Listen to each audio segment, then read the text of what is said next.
Hə, bu günlərim deməli növbəti sertifikasiya müsahibəsi üzrə dərsimizə başlayırıq və hər bir müəllimə fərdi olaraq sual-cavablar olunacaq və onlar üzərində izahlar edəcəyik. İlk başlayaq Sevdə müəlliməmizdən. Sevdə müəllimə, dərsdə hansı rəylərdən istifadə edirsiniz? Şagirdə rəyi necə verirsiniz? Ən çox istifadə etdiyiniz rəylər necə rəylərdir? Ən çox müəllimin istifadə İstifadə elədiyi rəy konstruktiv rəy olmalıdır. Çünki burada konstruktiv rəy anında olmalıdır, gələcəyə yönəlik olmalıdır. Şagirdin şəxsi keyfiyyətlərinə yox, idraki fəaliyyətinə yönəlik rəy olmalıdır konstruktiv rəy. Ay, sağ olun. Konstruktiv rəy deyəndə, bax şagirdə verəcəyiniz həmin konstruktiv rəy haqqında biraz danışaq. Konstruktiv rəyi vermək ardıcıllığını burada bir də deyim. Deməli, müəllimlər, şagirdə rəy verən zaman, rəyi də bilirsiniz, meyara uyğun rəy verməlisiniz.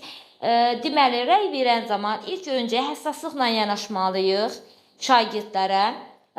Rəy deyən zaman ilk olaraq şagirdin doğru məqamları qeyd etməliyik. Düzgün, doğru məqamları dəqiqliklə, aydın, spesifik şəkildə doğru məqamlar deyilməlidir şagirdlərə. Sonra yanlış məqamlar vurğulanmalıdır. Yəni, belə deyək, rəy verən zaman. Və həmin yanlışlıqları düzəltmək üçün müəllim nə etməlidir? İstiqamət verməlidir və yenidən gələcəyə yönəlik olmalıdır. Yenidən həmin səhvləri şagird özü üzərində düzəltməlidir.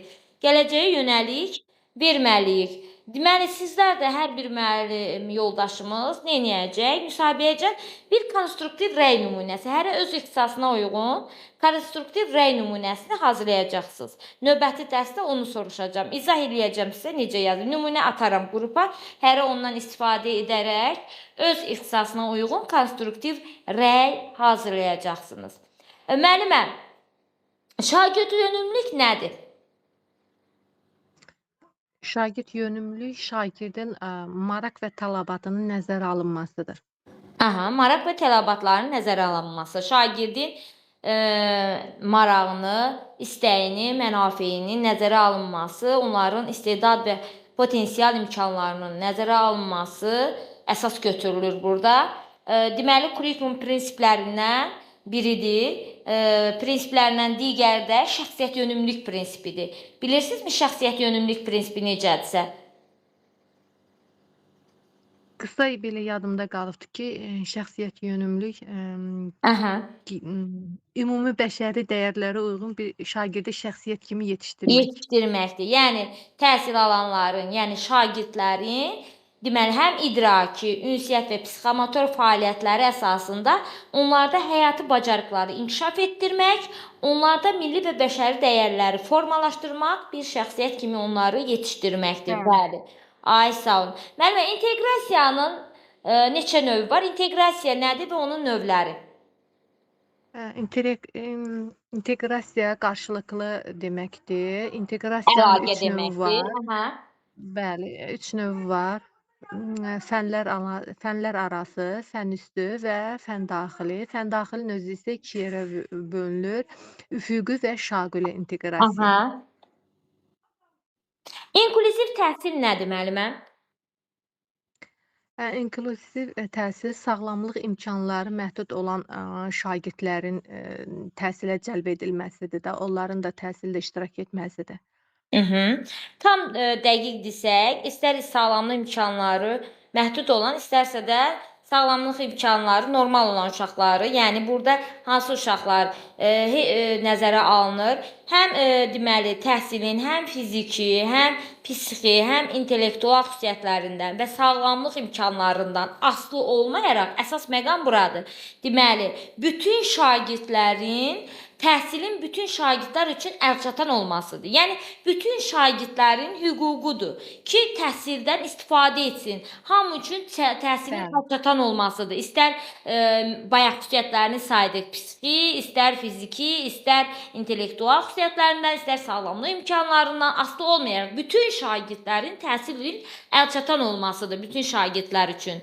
Bərabər hüquqluluğu təmin edir. O, belə deyək də, Burada da inklüziv təhsildə də yadınızda saxlayın, daha çox qruplarla, kooperativ sinif mühiti yaratdıqda onlar üçün daha çox faydalıdır. Çünki burada qarşılıqlı əməkdaşlıq, qarşılıqlı ünsiyyət, onlarda ünsiyyət bacarıqları inkişaf edir, onlarda özünə inam hissi formalaşır. Ona görə də inklüziv təhsil tətbiq olunmuş siniflərdə daha çox qrup şəklində, əməkdaşlıq şəklində, cütlər şəklində dərslərin təşkili daha çox faydalıdır onlar üçün. Fərdi şəkildən yox, daha çox qruplar şəklində dərslərin təşkili çox əhəmiyyətlidir. Rubrik nədir müəllimə? Bir sual da verək. Rubrik qiymətləndirmə meyarıdır. Yəni şagirdlərin səviyyələr üzrə qiymətləndirilməsidir. Rubrikin iki növü var.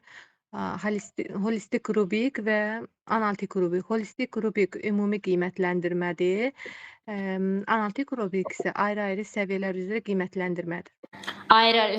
Deməli, holistik rubrikdə bir meyar üzərində ümumi şəkildə qiymətləndirmə aparılır. Analitik rubrikdə ayrı-ayrı meyarlar üzrə ayrı-ayrı aparılır. Bəli, qiymətləndirmə aparılır. Bu rubrik sizcə hansı qiymətləndirmənin aparma üsuludur? Hansı qiymətləndirməni aparmaq üçün istifadə olunur? Formativ qiymətləndirmə. Formativ qiymətləndirmə, bəli. Formativ qiymətləndirməni aparmaq üçün istifadə olunan üsullardan biri də rubrik üsuludur. Rubrikdən istifadə olunur. Oldu müəllimə, çox sağ olun, yaxşıdır. Keçək digər müəllim yoldaşımıza, Sevinç müəllimə. Sevinç müəllimə, başlayaqmı sizdən? Səsi açardınız. Sevinç müəllimə səsi açmadı. Keçək Fəxriyə müəllimə. Bəli, mən. Fəxriyə müəllimə, siz şagirdlərə necə fərdi yanaşırsınız? Yəni hər bir şagird müəllim üçün dəyərlidir. Yəni onlar hər birinin marağı nəzərə alınmalıdır. Onlar üçün dərs qurulmalıdır. Aha, maraqlarına uyğun, xüsusiyyətləri nəzərə alırsınız, fərdi şəkildə. Sonra nələri nəzərə alarsınız fərdi yanaşmaq üçün? Şagirdlərin hansı xüsusiyyətlərini nəzərə almalısınız? Birincisi, şagirdlərin marağını nəzərə alırsınız. Öyrənmə tərzini. Ay, sağ ol. Öyrənmə tərzlərini nəzərə almaq lazımdır fərdi yanaşmaq üçün. Şagirdlərə fərdi və fərqli yanaşma hansı təlimə aiddir sizcə? Diferensial təlim. Diferensial təlimi. Sevinç müəllimə, bu Fəxriyə müəllimədən sonra sizlə davam edəcəm. Səs aça bilmədim. Zərər yoxdur. Fəxriyə müəllimədən sonra sizlə davam edərik.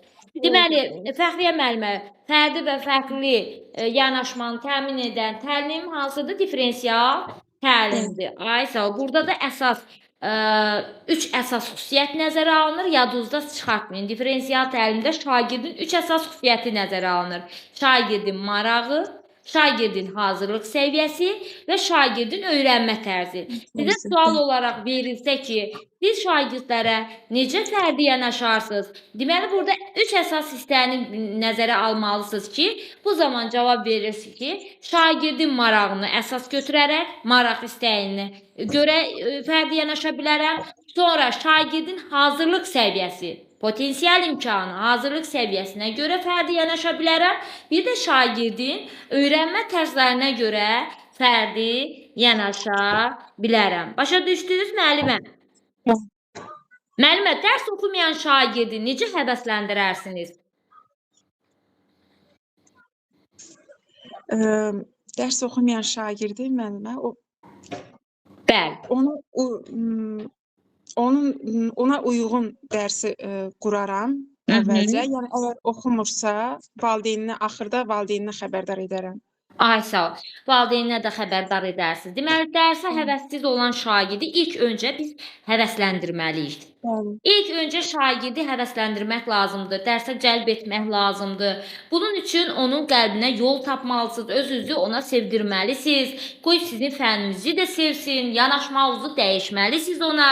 Dərslərinizdə onun istəyini, marağını əsas götürürsüz. Oyun əsaslı təlimdən istifadə edə bilərsiniz uşaqları dərsə cəlb etməkdən ötürü. İnteraktiv təlim üsullardan istifadə edə bilərsiniz. Maraqlı dərsləri təşkil edə bilərsiniz. Dərslərinizdə slaydlardan istifadə edə bilərsiniz. Yəni müxtəlif məqamlardan istifadə edərək nə edərsiniz? Şagirdləri dərsə cəlb edərsiniz və şagirddə maraq oyadarsınız. Ay sağ olun. Yaxşı, müəllimə. Deməli, başqa bir sual verim. Sinifdə səs-küy var. Bu zaman direktor gəlib sinifə daxil olsa, bu zaman direktora necə cavab verərsiniz? Bu zaman direktora bildirərdim ki, sinifdə dərs müzakirəsi gedir. Yəni bir də belə hal əgər çox səs-küy varsa, bir də belə bir hal yaşanmaz. Amma əsas burada dərs müzakirə edirdik biz.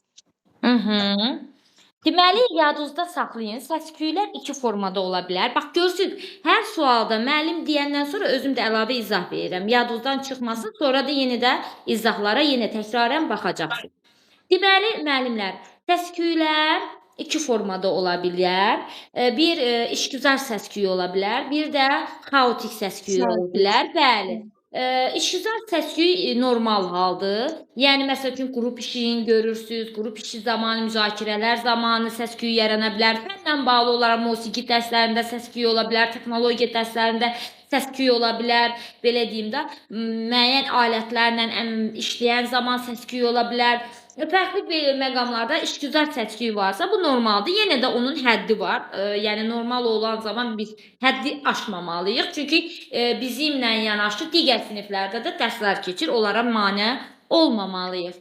Amma qeyri-işgüzar səs-küyü olanda, yəni xaotik səs-küyü olan zaman, bu zaman direktordan nə etməliyik? Üzr istəməliyik və növbəti dərslərdə belə bir halların təkrar olunmayacağını qeyd etməliyik. Çünki müəllim iradlara açıq olmalıdır, müəllim onu qəbul etməlidir və növbəti dəfədə qiymətləndirməlidir və nəticə çıxartmalıdır ki, belə hallara yol verməsin.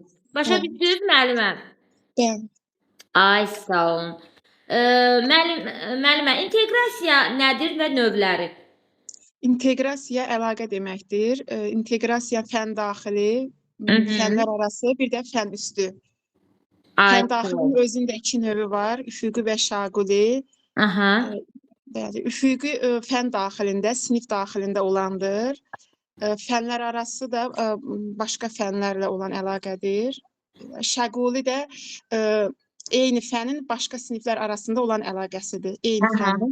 Məzmun xəttləri eyni olur şagulidə. Bəli. Siniflər fərqli olur. Üfüqdə məzmun xəttləri fərqli, sinif eyni olur. Eyni olur. Bəli. İndi müəllimə bir sual da verim. Sizin fənniniz ixtisasınız hansı ixtisasdır? Tarixdir. Tarixdir. Məzmun xəttləri. Atmışam qrupa. Hər bir tarix, zaman, məkan, şəxsiyyət, dövlət, bir də mədəniyyət. Tarixi, məkan, zaman və məkan, dövlət, şəxsiyyət, mədəniyyət. Hər bir müəllim deməli öz fənnin məzmun xəttlərini bilməlidir. Bilirsinizmi? Məzmun xətti özü nədir? Bilmirsinizsə zərər yoxdur, çünki hələ ona aid deyilsən PDF getməyib sizə. Bəli, müəllim. Təxmin bilirəm, bəli. Deyə bilərsiniz məzmun xəttə aid əsas məqamları. Məzmun xətti alt standartdan çıxarılır da müəllim, məzmun xətti. Alt standartdan təlim nəticəsi çıxarılır. Zərər yoxdur müəllimə, növbəti dərslərdə atılacaq o haqda məlumatlar olacaq. Yəni o binövrədir, yəni məzmun xətti əsasdır. Bəli, binövrədir, əsas hissədir, dəyişməzdir. Bəli, təlim nəticələrinin reallaşmasını təmin etmək üçün müəyyən olunmuş məzmunun zəruri hissəsidir. Ay, sağ ol, doğrudur müəllimə. Çox sağ olun müəllimə, yaxşıdır, cavab verdiniz. Bir şey deyim, müəllimlər, sizə qısa video izahlar da atmışam müsahibə üçün, qısa video, onlara da baxın. İndi onlardan da sual verəcəm, ona görə həm PDF-lərdən verirəm, həm də qısa video izahlardan da verəcəm. Keçək Sevinç müəllimə. Sevinç müəllimə. Bəli, müəllim. Sevinç müəllimi, sizlə başlayaq. Sevinç müəllimi, sinifdə sağlam psixoloji mühiti necə qurursunuz? Nədir sinifdə sağlam psixoloji mühit? Nə başa düşürsünüz belə bir ifadə sizə verilsə? Belə bir sual sizə verilsə? Ədalətli şəkildə yəni sinifə hər şeyi ədalətli şəkildə, düzgün şəkildə qururuq da sinifdə. Uşaqlara azadlıq veririk, sərbəstlik veririk. Yəni Söz uşaq istədiyi azadlığı vaxt verirsiniz. söz azadlığı, yəni müəllimlə sərbəst olur, müəllimə istədiyi sualı verir və yaxud da ki, səhv etdikdə ondan çəkinmir ki, bunu lağa qoyarlar, nəsə Aha, tənqid eləyərlər. mühakimə Yəni tam olunmar. bəli, mühakimə olunmur. Tam şəkildə yəni özünü rahat hiss eləyir. Yəni belə sağlam psixoloji mühit Dəstəkləyici qurmaq olur. mühitin olduğu bir mühitdir burada. Müəllimlər Şagird, rahat olur da. bəli, şagird üçün dəstəkləyici mühit yaradılır, sağlam psixoloji mühit deyəndə. Burada şagird mühakimə olunmur, şagird deməli öz fikirlərini sərbəst şəkildə ifadə edir. Hətta suala səhv bildiyi zaman, səhv şəkildə də cavab verdiyi zaman mühakimə olunmur. Digər yoldaşlar tərəfindən ona belə deyim də gülmək, təhqir etmək, yəni müəyyən bir münasibət, yəni bəslənilmir. Şagird öz fikirlərini sərbəst şəkildə öz fikirlərini bildirir. Belə deyək, dəstəkləyici mühitin yarandığı, sinif mühitin yarandığı bir mühitdir. Yaxşı, müəllimə, siz deyin görün, meyar nədir bəs? Meyar qiymətləndirmə nəticəsində çıxarılır. Qiymətləndirməyə əsasən çıxarılır meyar. Meyar əsasən 4 səviyyədə həyata Deməli, keçirilir. meyar şagirdin qiymətləndirməsi üçün istifadə olunan bir vasitədir. Meyar özü nədən çıxarılır? Bunu yadınızdan çıxartmayın. Baxaq görə müəllimə bilirmi? Meyar nədən çıxarılır? Nəyə əsasən hazırlanır meyar? Gəlin Məqsədə ardıcıllığa deyək. Ardıcıllığı burada qeyd edək, səsləndirək. Deməli, alt standartdan nə çıxarılır müəllimə? məzmun, təlim nəticələri. Təlim nəticələri çıxarılır. Təlim nəticəyə görə nə çıxarılır? Təlim nəticədən nə çıxarılır? Dərsin məqsədi. Dərsin məqsədi ilə təlim nəticəsi ilə eynidir da müəllimə. Eyni. Bəzən biz ona dərsin məqsədi deyə bilərik, bəzən təlim nəticəsi kimi də ifadə edə bilərik. Belə deyil, anlayış olaraq ikisi də eyni anlayışdır. Biri qarşıya qoyulan məqsəddir. Məsəl üçün dərsin məqsədi qarşıya qoyulan məqsəddir, biri də həmin dərsin son nəticəsidir. Deməli, belə deyək, alt standartdan təlim nəticəsi çıxarılır. Təlim nəticəsindən qiymətləndirmə meyarı çıxarılır. Bax, meyar yadınızdan çıxartmayın. Məqsəddən, yəni təlim nəticəsindən çıxarılır meyar. Meyara görə də rəy verilir şagirdlərə. Bu ardıcılığı yadınızdan çıxartmayın müəllimlər. Müəllimə, sinifdə valideyn oturub, şagirdlərdən biri də başlayır səs salır, səs edir. Siz o şagirdi necə ələ alarsınız ki, bu problemi necə aradan qaldırarsınız? Valideynin dərsdə oturmaq hüququdur, yəni otura bilər, amma oturmamışdan qabaq təbii ki, fən müəlliminin bundan xəbəri olmalıdır. Bəli. Əgər belə bir şey də olarsa, şagirdə yaxınlaşıb bildirərəm ki, yəni sinif qaydalarını şagirdə başa salaram. Xatırladarsınız, sinif qaydalarını xatırladarsınız. Xatırladaram ki, yəni belə olmaz da, səs salmaq olmaz. Əgər nəticəsi olmasa, onu çalışaram ki, dərsə cəlb eləyəm, onun bacarığına uyğun şəkildə. Yəni bu formada ələ almağa Əlavə sual çalışaram. tapşırıq da verib, onu dərsə cəlb edib, bu səs salma məqamlarını aradan qaldıra bilərsiniz. Ay, sağ olun. Müəllimə, planlaşdırmanın neçə növü var? Planlaşdırma 8-dir. Deməli, Planlaşdırmanın növləri. planlaşdırma standart, illik planlaşdırma, bir də gündəlik planlaşdırma. illik gündəlik İki növü var. İllik planlaşdırma, bir də gündəlik planlaşdırma. İndi siz mənə deyin görüm, illik planlaşdırmaya nə daxildir? Sizin dediyiniz buradadır 8 dənəsi.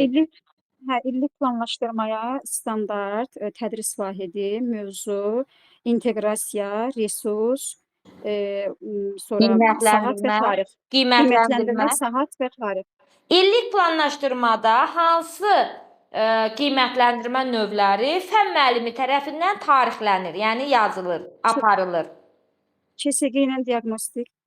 Kiçik summativ qiymətləndirmə ilə, bəli, diaqnostik qiymətləndirmə. Bəs böyük summativ qiymətləndirməni bilirsiniz kimlər tərəfindən təşkil olunursa? Böyük summativ məktəb rəhbərliyi tərəfindən. Məktəb rəhbərliyi və onun təşkil etdiyi komissiya üzvləri tərəfindən təşkil olunur. Bəli, tarixləri də onları verir. təşkilatı Suallar da. hazırlanması, Suallar da olur. yoxlanması, aparılması hamısı məktəb rəhbərliyi və onun təşkil etdiyi komissiya üzvləri tərəfindən həyata keçirilir. Cütlərlə işi necə qurursunuz? Dərslərinizdə istifadə edirsinizmi? Tarix dərsidə sizdə eləmi? Tarix fənnidir. Bəli. Tarix fənni üzrə cütlərlə işi təşkil edirsinizmi mövzulara görə, belə deyim? Dərs zamanı. Olanda yedirəm, bəli. Necə Yəni uşaqların necə işdir? Cütlərlə iş forması necə iş formasıdır müəllimə?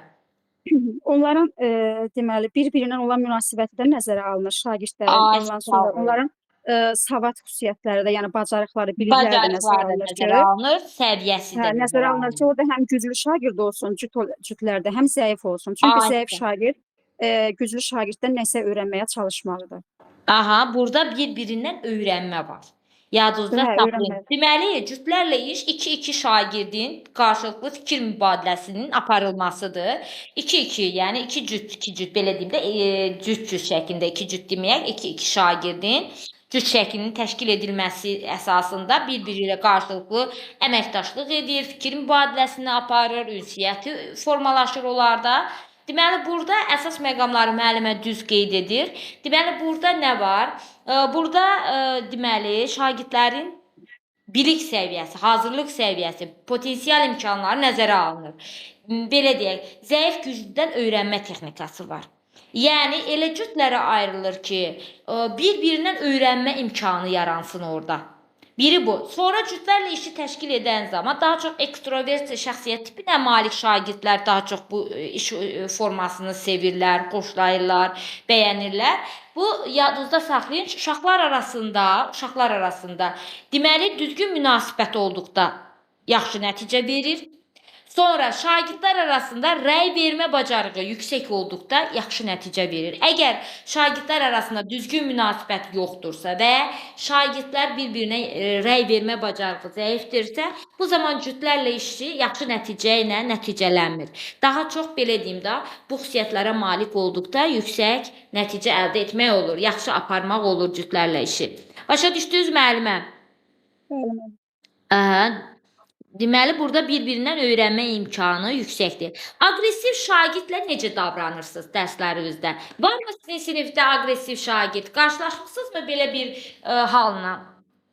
Çox olur müəllim. Yəni ki, bütün sinifdə olur, həmişə olur. Yəni belə şagird var, aqressiv.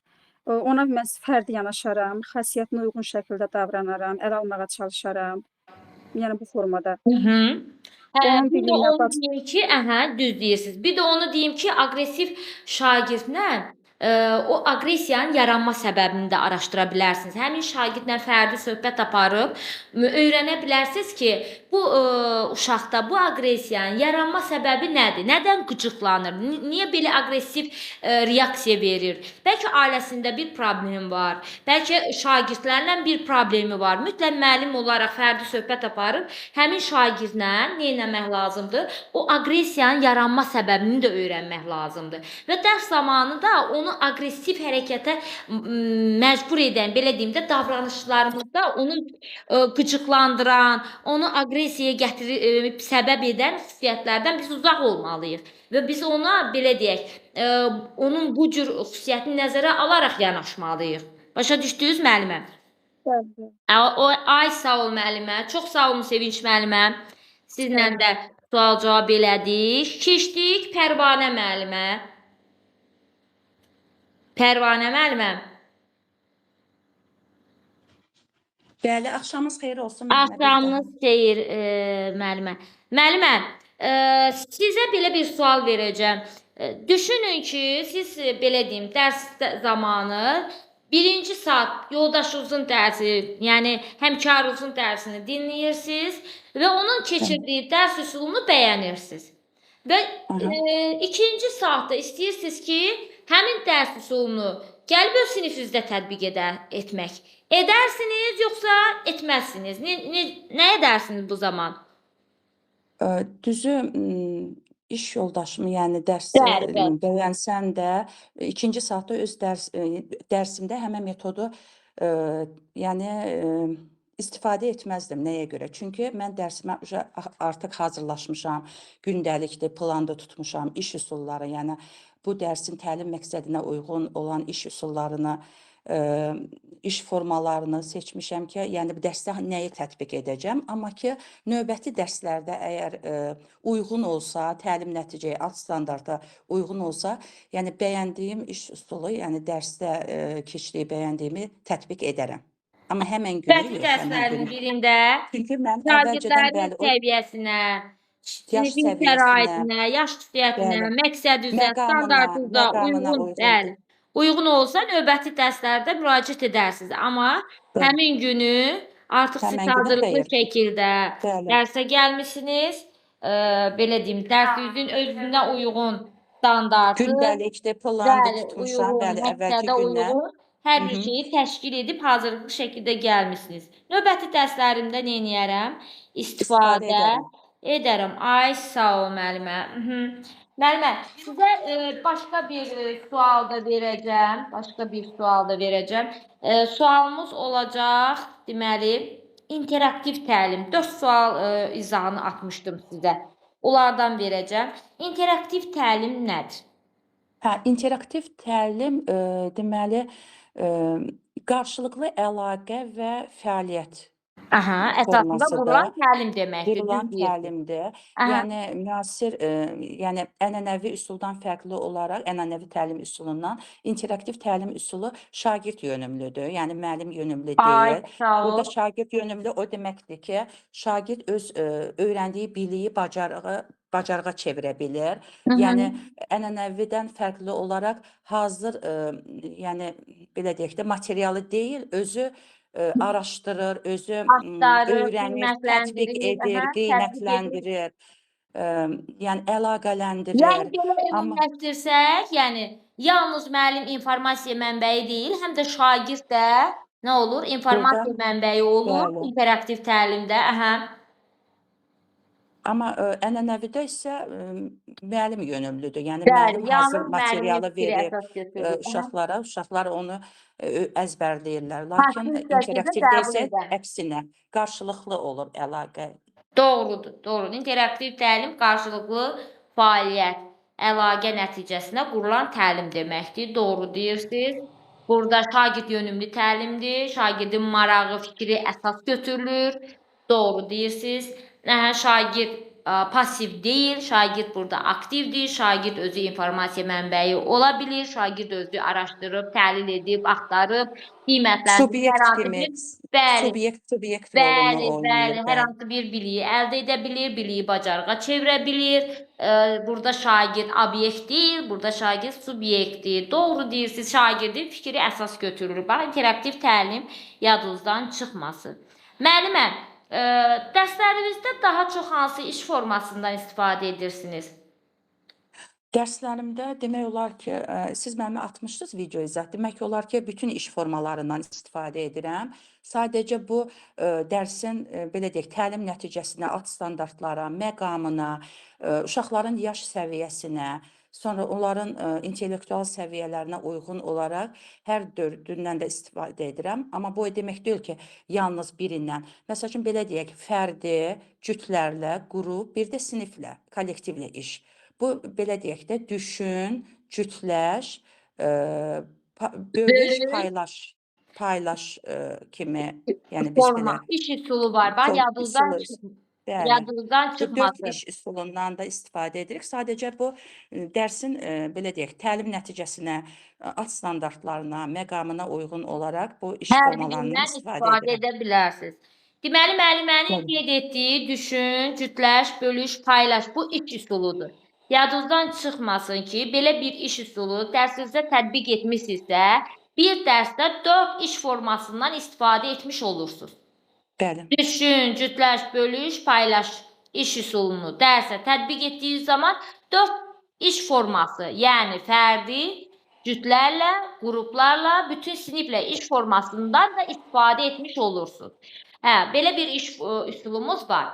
Dərs, bəli, deməli siz hansı iş formasından daha çox istifadə edirsiniz sualı verən zaman hər hansı bir iş formasının Bəli. yalnız mən cütlərlə, yalnız mən qruplarla iş formasının adını çəkmirik. Deyirik ki, məqamına uyğun olan bir iş formasından istifadə edirəm. Hətta bir dərsimdə bir neçəsindən də istifadə edirəm. Məqsədimə, alt standartıma, təlim nəticəsimə, şagirdlərin sayını, seçdiyim təlim üsulunu nəzərə alaraq hər birindən istifadə edirəm. Başa düşdünüz? Bax belə.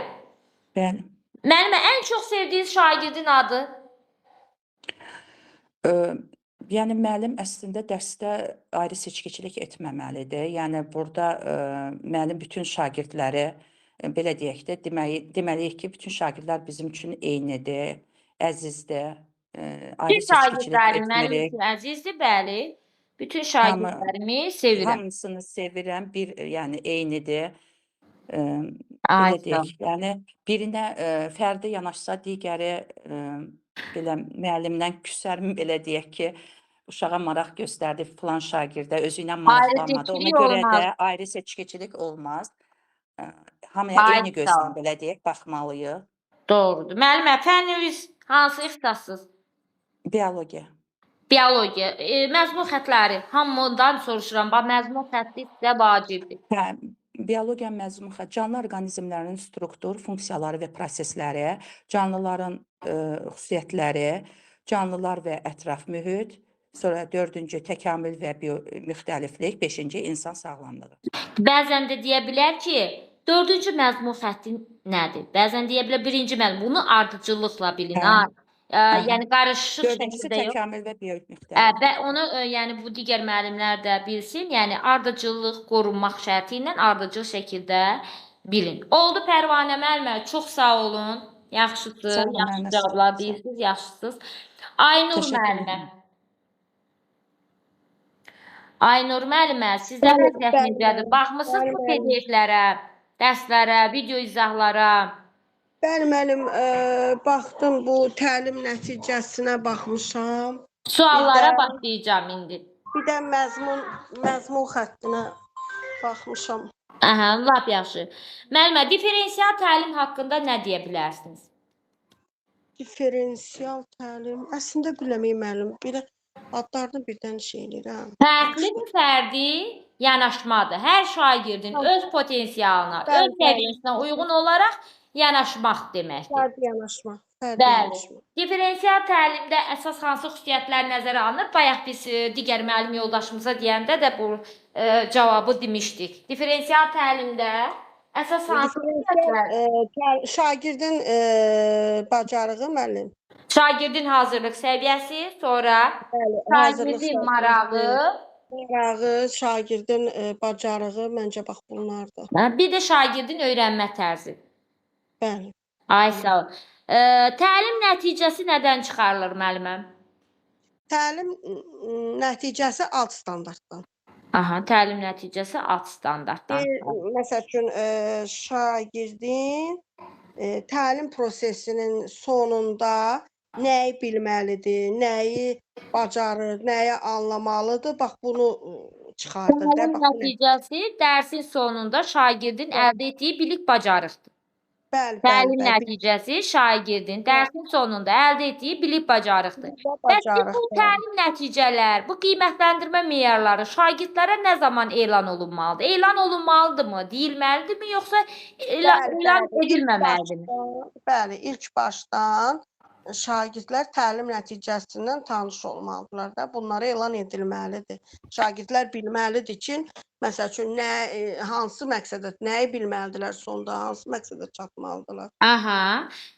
Təlim nəticə ilə yanaşı qiymətləndirmə meyarları da şagirdlərə dərsin əvvəlində, dərsə başlamamışdan əvvəl, dərsin əvvəlində müəllim həm təlim nəticələrini şagirdlərə elan etməlidir, həm də qiymətləndirmə meyarlarını şagirdlərə elan etməlidir. Müəllimə, dərs üçün seçdiyiniz sual və tapşırıqlar seçirsiniz, hazırlayırsınız. Bunlar zaman nələrə diqqət edirsiniz? Dərsə hazırladığınız sual tapşırıqları seçən zaman, hazırlayan zaman nələrə diqqət etməlisiniz? Uşaqların, şagirdlərin elə bir bilik səviyyəsinə uyğun, onların bacarığına uyğun, hansı səviyyədə yanaşılmalıdır. Bax, ona uyğun seçirsən də sualları bilik səviyyəsinə uyğun. Birini Təbii qeyd ki. elədiniz, yəni şagirdin potensial imkanlarını nəzərə alırsınız, hazırlıq səviyyələrini nəzərə alırsınız, Bəli, yaş bəli. xüsusiyyətlərini nəzərə alırsınız. Hı hı. Sonra yenə var, qeyd eləyə bilərsiniz, davamı var, görüm yadınızda varsa deyə bilərsiniz. Sonra Şagirdlərin bax bilik səviyyəsinə, ondan sonra bacarıqlarına uyğun, Aha. Bəs başqa. hazırlayacağı sual və tapşırıqlar məqsəddə uyğun olmalı deyilmi müəllimə? Hə, bax, Təlim bəli. nəticəsini də nəzərə almalısınız. Bəli. Təlim nəticəsində hansı məqsədlərə çatmaq üçün bax onların Onlara uyğun seçməlisiniz sual və Bəli, tapşırıqları. onlara uyğun Ay, istiqamətləndirməliyik. bəs hazırlayacağı sual və tapşırıqlar bulun idrak taksonomiyanın mərhələlərinə uyğun olmalı deyilmi? Bəli. Bəli, ona da uyğun olmalıdır. Aha. Asan, Taksonomiya. orta, Asan, çətin, orta, çətin. Bəli. lap Üç çətin, səviyyədə. belə deyək. Aha. Asan, orta, çətin, Orta, səviyyələrə çətin. uyğun belə deyək də. Deməli, müəllimlər, bu sual verilmiş sualdır əvvəlki illərdə. Sual və tapşırıqları nəyə əsasən hazırlayırsınız, nələri diqqət yetirirsiniz? Sual və tapşırıqlar seçən zaman dərs üçün və ya şagirdlərə verən zaman şagirdlərin yaş xüsusiyyətini, potensial imkanlarını nəzərə almaq lazımdır. Şagirdlərin səviyyələrinə uyğun hazırlanmalıdır. Yəni asan, orta çətin, çətin tipdə hazırlanmalıdır. Səviyyəyə uyğun verilməlidir şagirdlərə. Sonra məqsədə uyğun, yəni təlim nəticəyə uyğun sual və tapşırıqlar hazırlanmalıdır. Yəni ona Bəli, uyğun. bir də bulun idrak taksonomiya. Taksonomiyanın mərhələlərə uyğun hazırlanmalıdır. Taksonomiyanın mərhələlərinə uyğun hazırlanmalıdır sual və tapşırıqlar. Başa düşdünüz müəllimə? Sizin ixtisasınız hansı fənsiz? Tarixdir müəllimə. Bilirsiniz məzmun xətlərini? Bəli, mən belə deyək də, qoy bir dəqiqə bir xatırlatma eləyim. Məzmun xətti deməli şagirdə öyrədilə biləcək bacarıqların istiqamətidir də. Yəni ki, Bacarıqlar üzrə müəyyənləşdir. biliyin və bacarıqların istiqamətidir, belə deyək. Şagirddə bax cümləsini deyim tam. Şagirddə formalaşdıracağı bacarıqlar üzrə müəyyənləşir məzmun xətti. İndi tarixi məzmun xəttlərini əzbərdən bilməlisiniz. Deyə bilərsinizmi? Bayaq bir neçə müəllim yoldaşımız söylədi onları. Deməli, bu şey deyirsiniz müəllimə, məsəl üçün, bax, deyir, hadisələri, prosesləri öyrənir, sonra xronoloji ardıcıllığı müəyyənləşdirir, sonra belə deyək də, hadisələri müqayisə edir. Müəllimə, sizin tarix fənni üzrə məzmun xəttləriniz, tarixi zaman və məkan, dövlət, şəxsiyyət və mədəniyyət. Bəli, tarixi zaman, məkan, mədəniyyət. Dövlət, şəxsiyyət, mədəniyyət. Və bunları ardıcıl olaraq əzbərdən bilməlisiniz Aynur müəllimə. Növbəti dərsdə yenə soruşacağam. Oldu Aynur müəllimə. Çox sağ olun müəllimə. Siz sağ olun. Keçək, deməli, MİQ müəllimimiz olan İlahə müəllim. İlahə müəllimə. Bəli, müəllimə. Keçək sizə. İlahə müəllimə, alt standart nədir və funksiyaları? Başlayaq metodika üzrə xeyli sizi sual-cavab eləyəcəm, görüm nə bilirsiniz. Psixologiya üzrə onu qeyd edib, keçən dərsdə də psixologiya üzrə cavab verirsiniz. İndi metodika üzrə sual-cavab eləyək. Şagirdin ümumi bilik və bacarıq səviyyəsinə qoyulan dövlət tələbidir, alt standartlar. Alt standartlara əsasən ümumi təlimin nəticələri çıxarılır. Alt standartda əsasən təlimdə interaktivlik təmin olunur, summativ qiymətləndirmə həyata keçirilir. Alt standart hər il sinifdən sinifə keçən zaman hər il dəyişir. Alt standarta əsasən dərsdə tətbiq olunan iş üsulları, formalar müəyyənləşdirilir. Həmçinin alt standartlar 3 rəqəmli kodun 3-cü rəqəmi alt standartı göstərir. Özdə 3 rəqəmlə ifadə olunur. Alt standart üzrə də təlimin məzmununun davamlı inkişafını təmin edir. Bu hissə yadınızdan çıxdı, bunu da mən əlavə etdim. Funksiyalarından biridir. Təlimin məzmununun davamlı inkişafını təmin edir. Müəllimə, İnteqrasiya nədir? İnteqrasiya bütövləşmə deməkdir. Yəni bir fənnin digər fənlər və ya bir fənnin digər məzmun xəttləri ilə bir fənnin həyatla əlaqələndirilməsi deməkdir. Yəni bütövləşmə sözündən götürülüb, əslində əlaqələndirmə deməkdir. İnteqrasiya özü bölünür fənlərarası, fəndaxili və fənüstü inteqrasiyaya bölünür.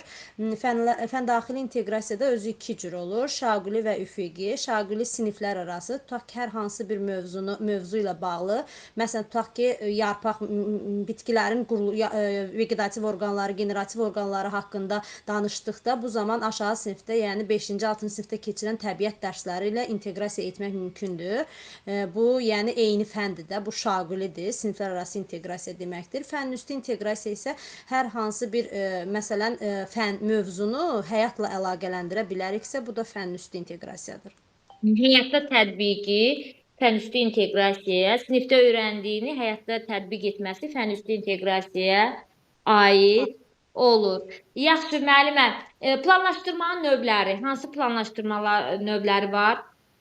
Planlaşdırma var mənim. Onlar yaxşı yadımda qalmır. Planlaşdırma var, illik planlaşdırma, sonra gündəlik planlaşdırma. İllik planlaşdırmaya nə deyirlər? İllik planlaşdırma bir il Perspektiv planlaşdırma. Perspektiv. Bəli. Bəs gündəlik planlaşdırma? Cari planlaşdırma. Cari planlaşdırma. Geriyə planlama nədir?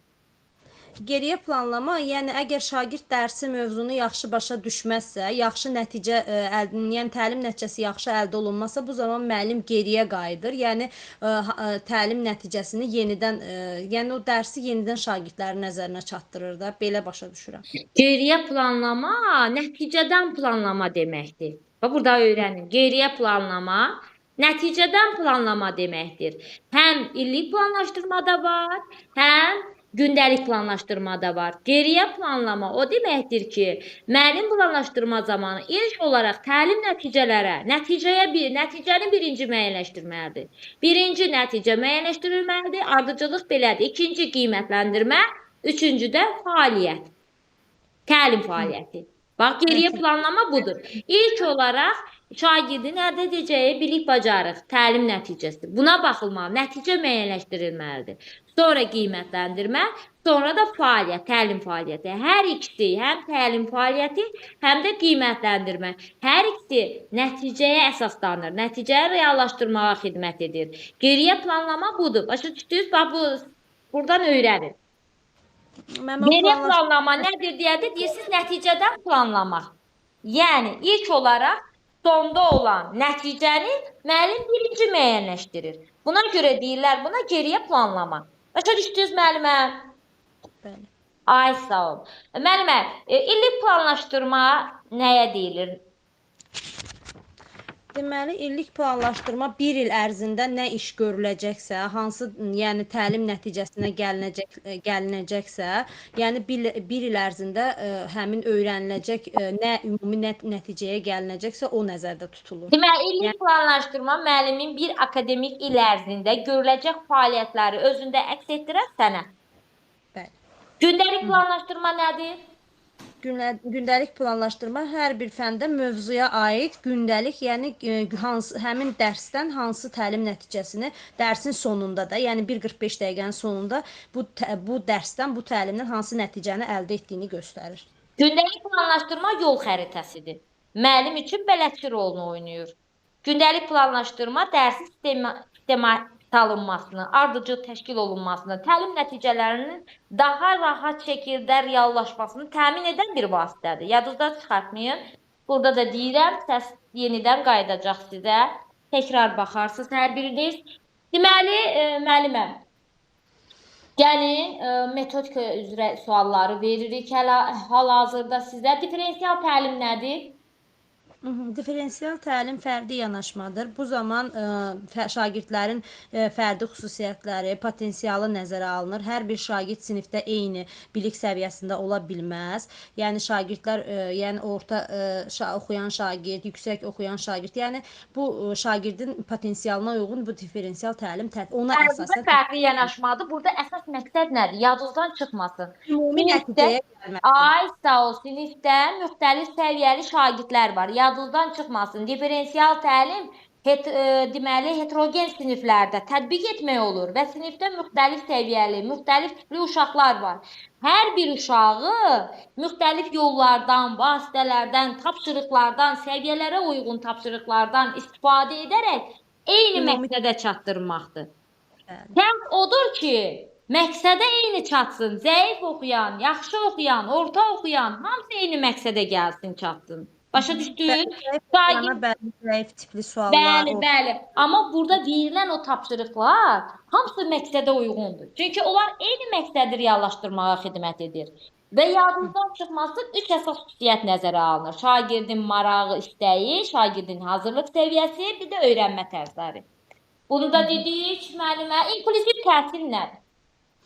İnklüziv həm sağlamlıq imkanları məhdud olan şagirdlər, həm də ki, yəni hər bir şagirdin, yəni şagird üçün təhsilin əlçatan bərabər olmasıdır. Bütün şagirdlərin, bəli, bütün şagirdlər üçün təhsilin əlçatan olmasıdır. Bəli, bərabər hüquqluğun təmin edilməsidir. Ədalətlilik prinsipi əsas rol oynayır burada. Deməli, bunu da qeyd etdik. Valideynin məktəbə cəlb olmasına mane olan 3 əsas səbəb hansı vardır?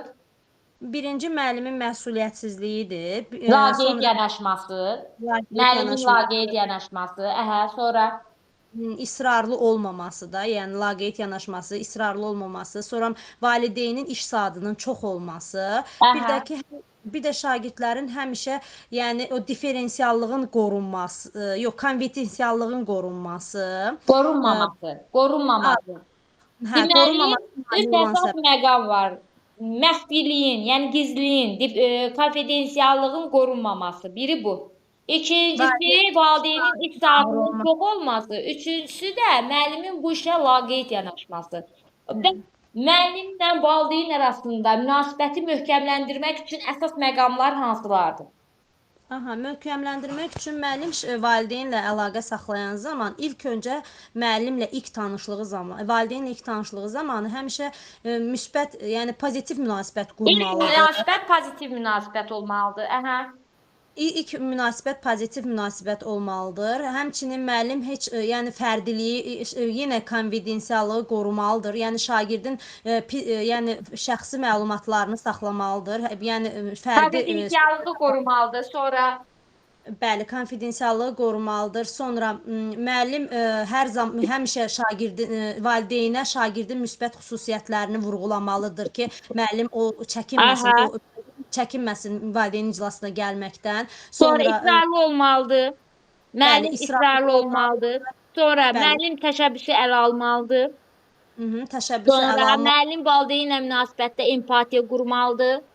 Sonra müəllim hər halında valideyni anladığını nümayiş etdirməlidir, göstərməlidir. Əsas məqamları yadınızdan çıxartmayın.